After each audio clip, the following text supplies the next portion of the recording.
சிறுவர்களை சித்திரவதை பண்ணி ஓரின சேர்க்கைக்கு அனுப்புவதாக ஒரு யூடியூபர் மற்றொரு யூடியூபர் மேல குற்றச்சாட்டு வச்சிருக்காங்க. இது சமூக அக்கறையால பதிவு பண்ண குற்றச்சாட்டா இல்ல யூடியூபர்களுக்கான தனிப்பட்ட மோதலா? என்னோட அக்கவுண்ட்ல இருந்து ஹேக் செய்யப்பட்டிருந்தது. குழந்தைங்களை செக்ஸுவலா அடிச்சு கையில காலில் ரத்தம் வர வச்சு கொடூரமாக அந்த குழந்தைங்களை கொடுமைப்படுத்தி பண்ணி அதை வீடியோ எடுத்து ரசிக்கிற ஒரு கேரக்டராக இருந்தாங்க. நான் கண்ணால் பார்த்தது திருச்சி சாதனாவோட வீடியோ, ரவுடி பேபி சூர்யாவோட வீடியோ, தீபா அப்படின்ற ஒரு லேடி என்னை கொலை மிரட்டல் கொடுக்க ஆரம்பித்தாங்க. இவை அனைத்தும் சென்னை பத்திரிகையாளர் மன்றத்தில் பெண் ஒருவரால் முன்வைக்கப்பட்ட குற்றச்சாட்டுகள். நம்ம படிச்ச படிப்பு என்னைக்குமே வீண் போகாது. இங்க ஒருத்தர் வீட்லயே ஹோம் டியூஷன் நடத்தி மாசம் 1 லட்சம் ரூபாய் சம்பாதிக்கிறார். எப்படின்னு தெரிஞ்சுக்க ஃப்ரீடம் ஆப்பை டவுன்லோட் பண்ணுங்க. நான் கேட்டது எல்லாத்துக்குமே அந்த பொண்ணு நான் ஆமாம் அப்படி தான் பண்ணுவேன், உன்னால் என்ன பண்ண முடியுமோ பண்ணு போ அப்படின்னு சொல்லிச்சு. யூடியூபர்ஸும் இன்ஸ்டாகிராமில் ஒரு கும்பலும் சட்டவிரோத அநாகரீக செயல்களை செய்து வருவதாக அந்த பெண் பகீர் கிளப்பியிருந்தார்.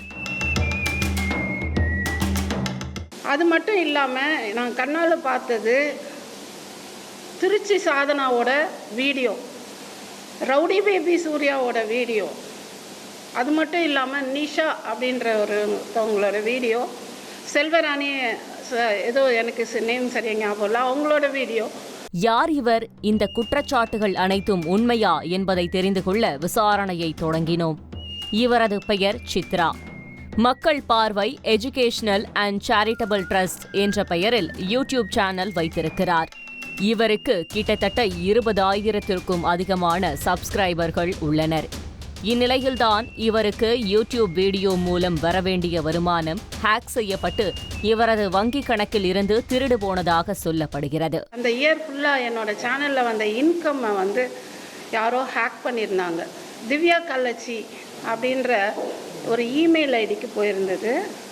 அந்த இமெயில் ஐடியை நான் செக் பண்ணப்போ திவ்யா கள்ளச்சி அப்படின்ற ஒரு யூடியூபரோட பேரில் அந்த மணி 2 லட்சம் ரூபாய் அவங்களுக்கு போயிருந்தது. என்னோட அக்கௌண்ட்ல இருந்து ஹேக் செய்யப்பட்டிருந்தது.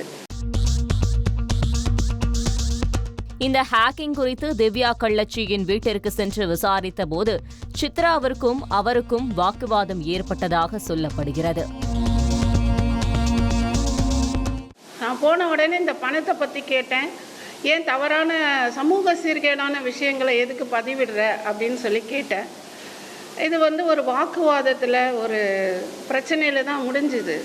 இந்த சம்பவத்தின் போது திவ்யாவின் வீட்டிலிருந்த சிறுவர்கள் சிலர் சித்ராவை சந்தித்து பல அதிர்ச்சி தகவல்களை சொன்னதாக கூறப்படுகிறது. திவ்யா தங்களை கொடுமைப்படுத்துவதாகவும் எங்களை ஓரினச் சேர்க்கைக்கு பணக்காரர்களுக்கு தாரை வார்த்தும் கொடுப்பதாகவும் மேலும் சேலம் மணி என்ற யூடியூபரை கொலை செய்ய தூண்டுவதாகவும் அவர்கள் கூறியதாக பகீர் கிளப்பினார் சித்ரா. அப்போ அந்த குழந்தைங்க சொன்னது, எங்களை இந்த வீட்டில் அடைச்சி வச்சு இந்த லேடி எங்களை செக்ஸுவல் டார்ச்சர் அப்படி பண்ணுறாங்க, எங்களை தப்பான விஷயத்துக்கு யூஸ் பண்ணிக்கிறாங்க. இந்த குற்றச்சாட்டுகளின் அடிப்படையில் சித்ரா திவ்யாவின் செல்போனை பார்த்தபோது அதில் சிறுவர்களை கொடுமைப்படுத்தி வீடியோ எடுத்து வைத்திருந்ததாகவும் அவர்களை தகாத செயல்களில் வலுக்கட்டாயமாக ஈடுபட வைத்திருந்ததாகவும் குற்றம் சாட்டியிருந்தார் சித்ரா. அதோடு இதற்கு பின்னால் ஒரு செக்ஸ் மாஃபியா இருப்பதாகவும் கூறி அவர் அதிர வைத்திருந்தார். ஸோ இதுக்கு பின்னாடி இருக்கிறது மிகப்பெரிய ஒரு டீம். அந்த குழந்தைங்களை வச்சு செக்ஸ் பண்ணி அந்த வீடியோவை எடுத்து வச்சு காமிச்சு மிரட்டி காசு வாங்குறது, இது மிகப்பெரிய டீம்.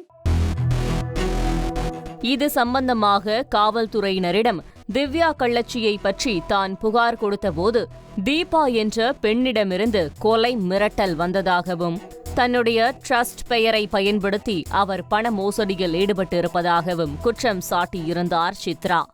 அந்த லேடியோட வீடியோவும் அதில் இருந்தது. அந்த லேடியும் இந்த செக்ஸ் இந்த சைல்டு டிராஃபிக்கிங்கில் இன்வால்வ் ஆயிருக்காங்க அப்படின்றது எனக்கு சந்தேகமாக இருக்குது. இந்த சம்பவம் குறித்து போலீசார் வழக்கு பதிவு செய்து விசாரித்தால் பல உண்மைகள் வெளிவரும் என்றும் சித்ரா கோரிக்கை வைத்திருந்தார். இந்த குற்றச்சாட்டுகள் தொடர்பாக திவ்யாவையும் கொலை மிரட்டல் விடுத்ததாக சொல்லப்படும் தீபாவிடமும் போலீசார் விசாரித்து வருவதாக தகவல் வெளியாகி இருக்கிறது. இந்த பிரச்சனை நடந்ததுக்கு அப்புறம் கேஸ் ஃபைல் ஆயிடுச்சுன்னு தெரிஞ்சதுக்கு அப்புறம் அது திவ்யா கள்ளச்சி அப்ஸ்காண்டிங், ஊர்ல இல்லை, ஊரை விட்டு ஓடிட்டா, எங்கே இருக்கானே தெரியல. டெய்லி வந்து ஆனால் வீடியோ மட்டும் போடுறா. நாங்கள் போலீஸாக என்ன எந்த ஊரில் இருக்கான்னு கண்டுபிடிக்கிறதுக்கு, ஆனால் அப்ஸ்காண்டிங்கில் இருக்கா. இந்த விவகாரம் தொடர்பாக பேசியிருக்கும் சித்ரா சில வருடங்களுக்கு முன் திருமண மோசடி தொடர்பான புகாரில் சிக்கியிருப்பது குறிப்பிடத்தக்கது.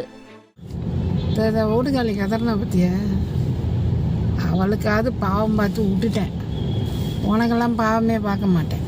இன்னும் 1 வருஷம் கழிச்சு கதறு கதறு கதறு கதறுன்னு கதறுவேன்.